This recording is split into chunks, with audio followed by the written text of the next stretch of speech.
ఆదికాండము 43వ అధ్యాయము 1 నుండి 34 వచనముల వరకు.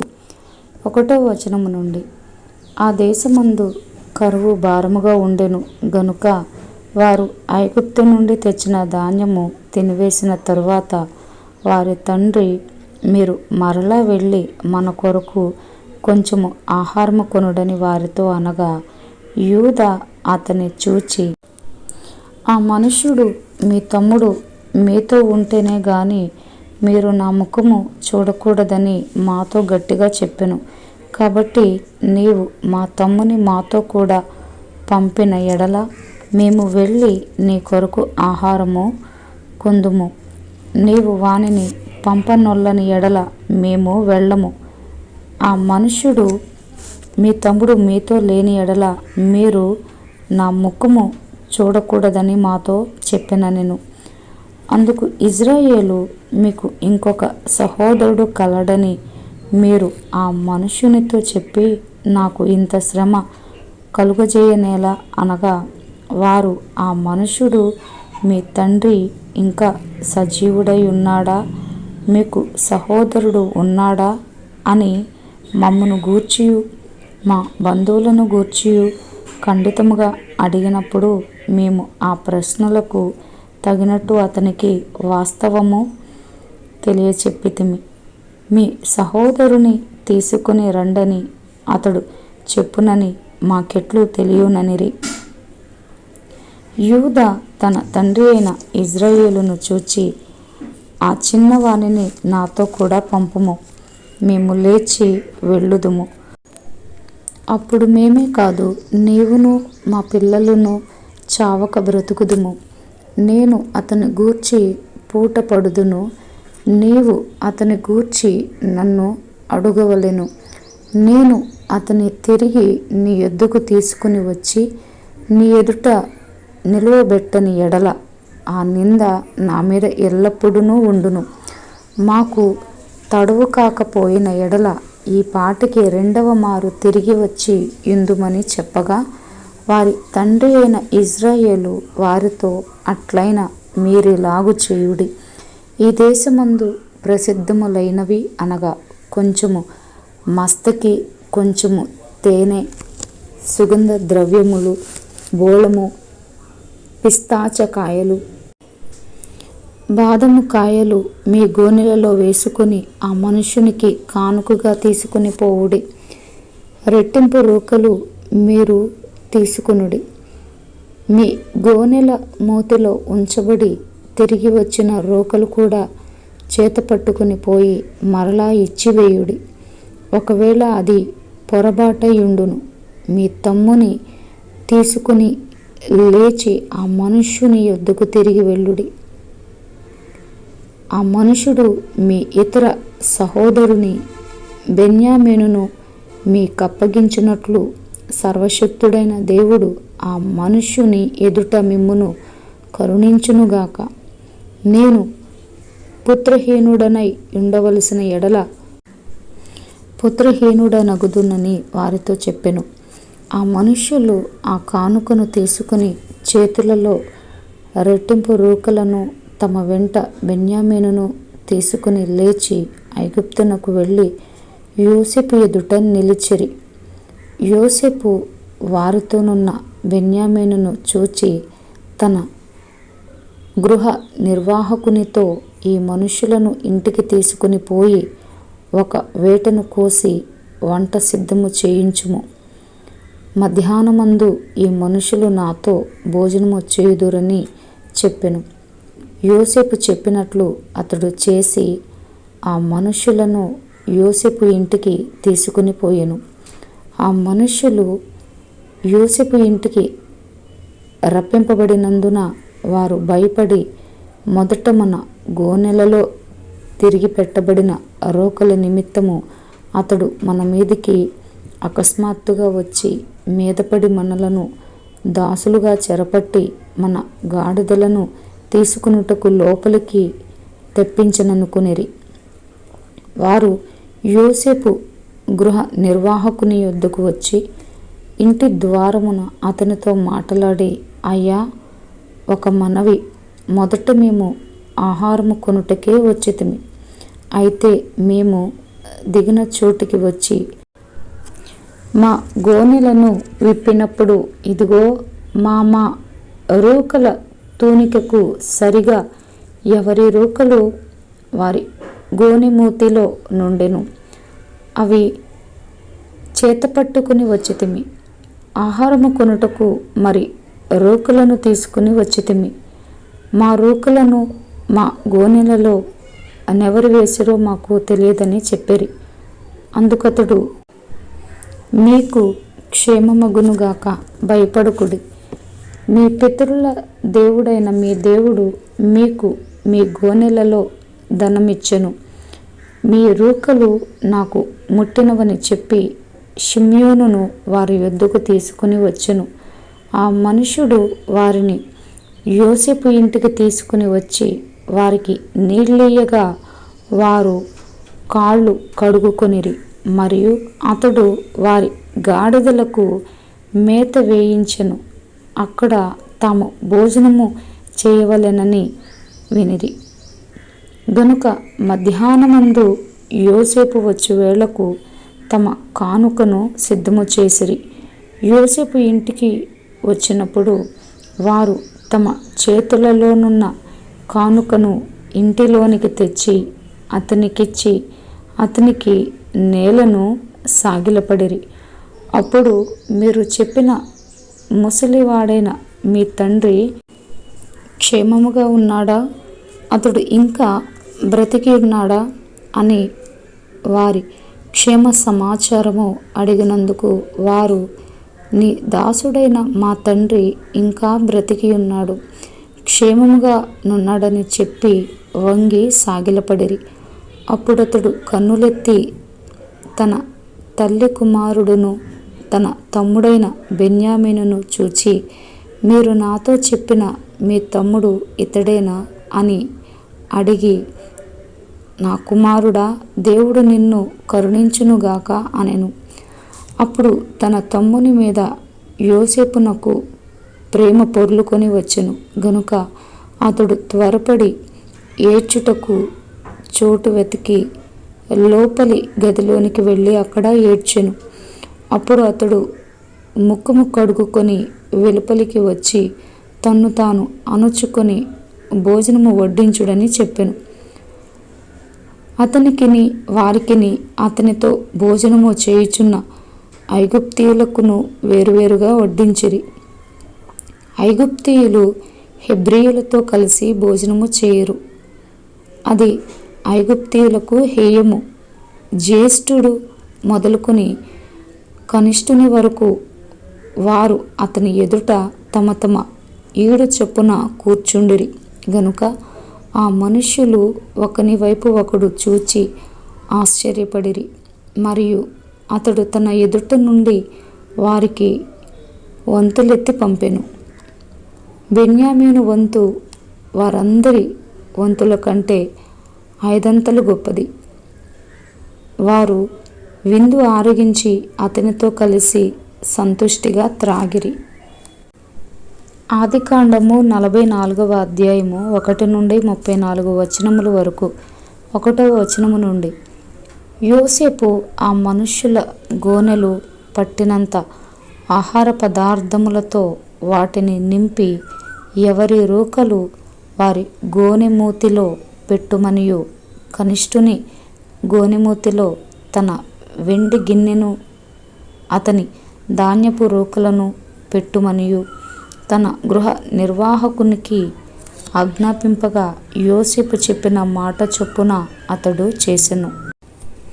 తెల్లవారినప్పుడు ఆ మనుష్యులు తమ గాడిదలతో కూడా పంపివేయబడిరి.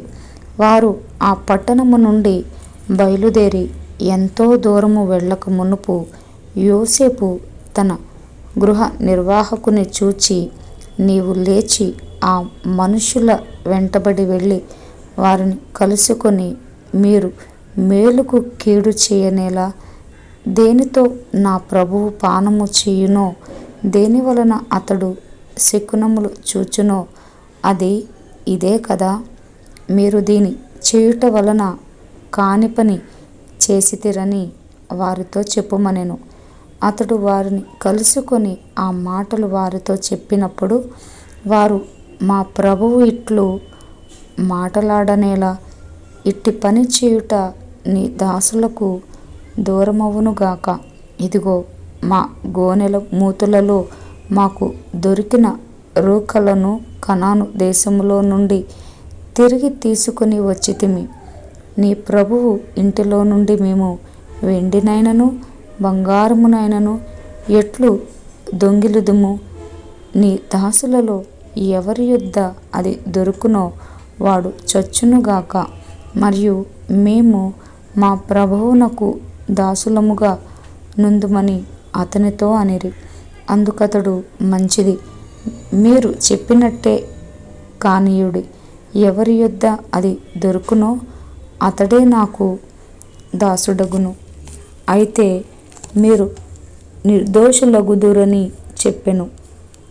అప్పుడు వారు త్వరపడి ప్రతివాడు తన గోనెను క్రిందికి దించి దానిని విప్పెను.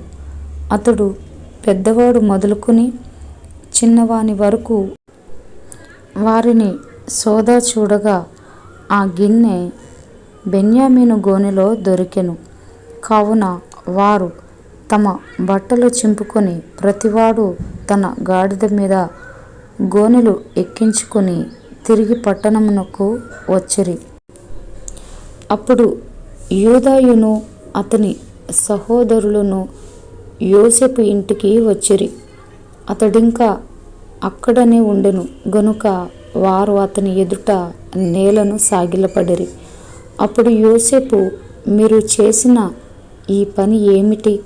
నా వంటి మనుష్యుడు శకునము చూచి తెలుసుకునునని మీకు తెలియదా అని వారితో అనగా, యూదా ఇట్లనెను, ఏలిన వారితో ఏమి చెప్పగలము?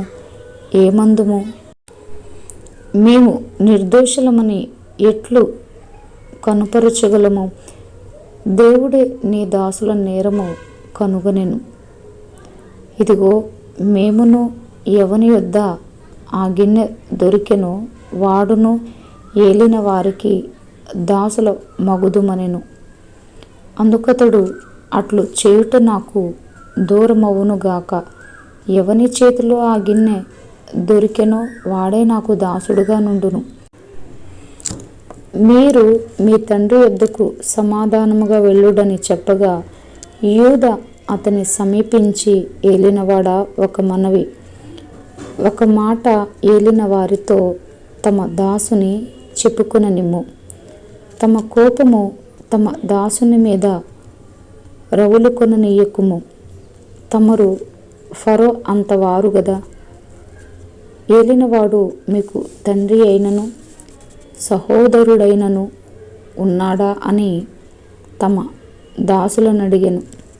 అందుకు మేము, మాకు ముసలివాడైన తండ్రియు అతని ముసలితనమును పుట్టిన యొక్క చిన్నవాడును ఉన్నారు. వాని సహోదరుడు చనిపోయెను. వాని తల్లికి వాడొక్కడే మిగిలి ఉన్నాడు. వాని తండ్రి వానిని ప్రేమించుచున్నాడని చెప్పితిమి. అప్పుడు తమరు నేనతని చూచుటకు అతని నా యొద్దకు తీసుకుని రండని తమ దాసులతో చెప్పితిరి. అందుకు మేము, ఆ చిన్నవాడు తన తండ్రిని విడువలేడు. వాడు తన తండ్రిని విడిచిన ఎడల వాని తండ్రి చనిపోవునని ఏలిన వారితో చెప్పితిమి. అందుకు తమరు, మీ తమ్ముడు మీతో రాని ఎడల మీరు మరలా నా ముఖము చూడకూడదని తమ దాసులతో చెప్పితిరి. కాబట్టి నా తండ్రి అయిన తమ దాసుని యొద్దకు మేము వెళ్ళి ఏలిన వారి మాటలను అతనికి తెలియచేసితిమి. మా తండ్రి, మీరు తిరిగి వెళ్ళి మన కొరకు కొంచెము ఆహారము కొనుక్కొని రండని చెప్పినప్పుడు మేము అక్కడికి వెళ్ళలేము. మా తమ్ముడు మాతో కూడా ఉండిన ఎడల వెళ్ళుదుము. మా తమ్ముడు మాతో నుంటేనే గాని ఆ మనుషుని ముఖము చూడలేమని చెప్పితిమి. అందుకు తమ దాసుడైన నా తండ్రి నా భార్య నాకిద్దరిని కనినని మీరెరుగుదురు. వారిలో ఒకడు నా యుద్ధ నుండి వెళ్ళిపోయెను. అతడు నిశ్చయముగా దుష్ట మృగముల చేత చీల్చబడిననుకొంటిని. అప్పటి నుండి అతడు నాకు కనబడలేదు. మీరు నా ఎదుట నుండి ఇతని తీసుకుని పోయిన తరువాత ఇతనికి హాని సంభవించిన ఎడల నెరసిన వెండ్రుకలు గల నన్ను మృతుల లోకములోనికి దుఃఖముతో దిగిపోవున్నట్లు చేయుదురని మాతో చెప్పెను. కావున తమ దాసుడైన నా తండ్రి యొద్దకు నేను వెళ్ళినప్పుడు ఈ చిన్నవాడు మా యొద్ద లేని ఎడల ఇతని ప్రాణముతో పెనవేసుకుని ఉన్నది గనుక ఈ చిన్నవాడు మా యొద్ద లేకపోవుట అతడు చూడగానే చనిపోవును.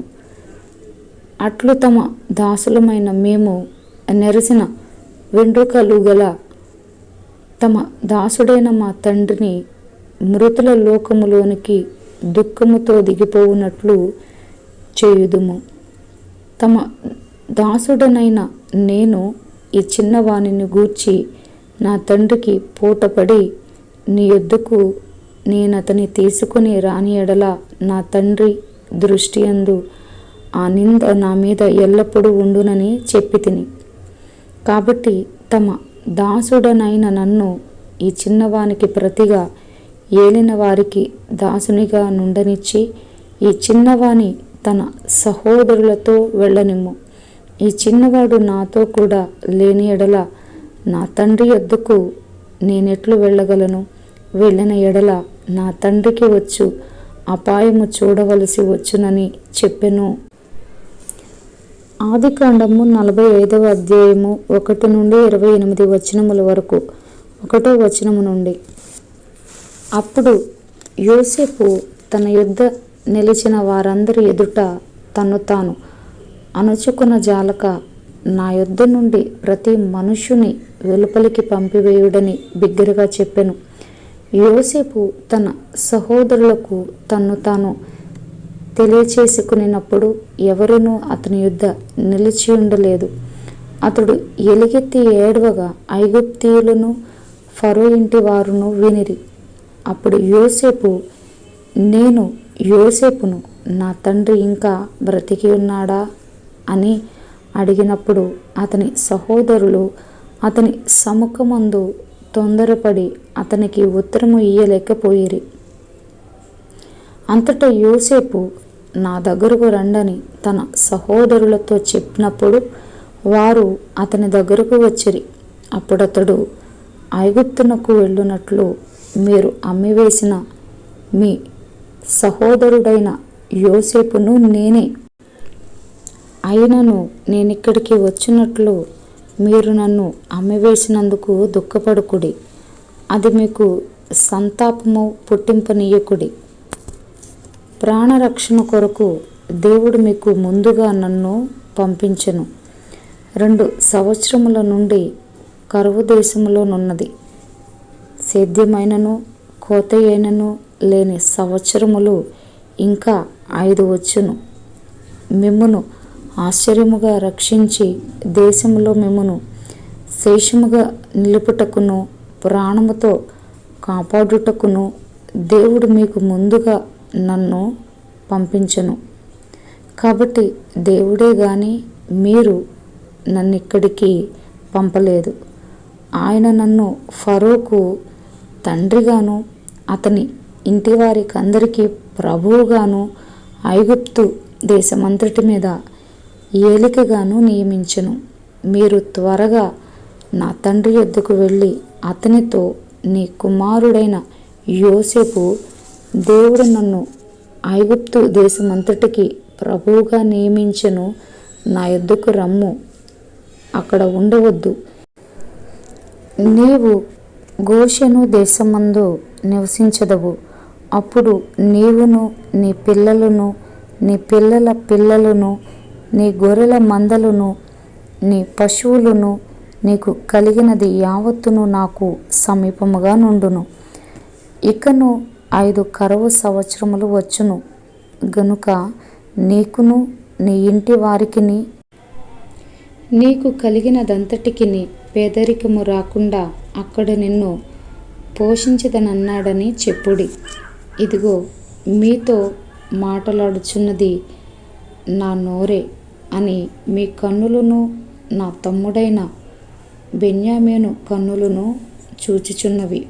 ఐగుప్తులో నాకు కలిగిన సమస్త ఘనతను మీరు చూచినది యావత్తు నా తండ్రికి తెలియచేసి త్వరగా నా తండ్రిని ఇక్కడికి తీసుకుని రండని తన సహోదరులతో చెప్పి తన తమ్ముడైన బెన్యామీను మెడ మీద పడి ఏడ్చెను. బెన్యామీను అతని మెడ మీద పడి ఏడ్చెను. అతడు తన సహోదరులందరినీ ముద్దు పెట్టుకొని వారి మీద పడి ఏడ్చిన తరువాత అతని సహోదరులు అతనితో మాటలాడిరి. యోసేపు యొక్క సహోదరులు వచ్చిన వర్తమానము ఫరో ఇంటిలో వినబడెను. అది ఫరోకును అతని సేవకులకును ఇష్టముగా నుండెను. అప్పుడు ఫరో యోసేపుతో ఇట్లనెను, నీవు నీ సహోదరులను చూచి మీరిలాగు చేయుడి. మీ పశువుల మీద బరువులు కట్టి కనాను దేశమునకు వెళ్ళి మీ తండ్రిని మీ ఇంటి వారిని వెంటబెట్టుకుని నా యొద్దకు రండి. ఐగుప్తు దేశమందలి మంచి వస్తువులను మీకిచ్చెదను. ఈ దేశము యొక్క సారమును మీరు అనుభవించెదరు. నీకు ఆజ్ఞ అయినది గదా, దీని చేయుడి. మీ పిల్లల కొరకును మీ భార్యల కొరకును ఐగుప్తులో నుండి బండ్లను తీసుకుని పోయి మీ తండ్రిని వెంటబెట్టుకుని రండి.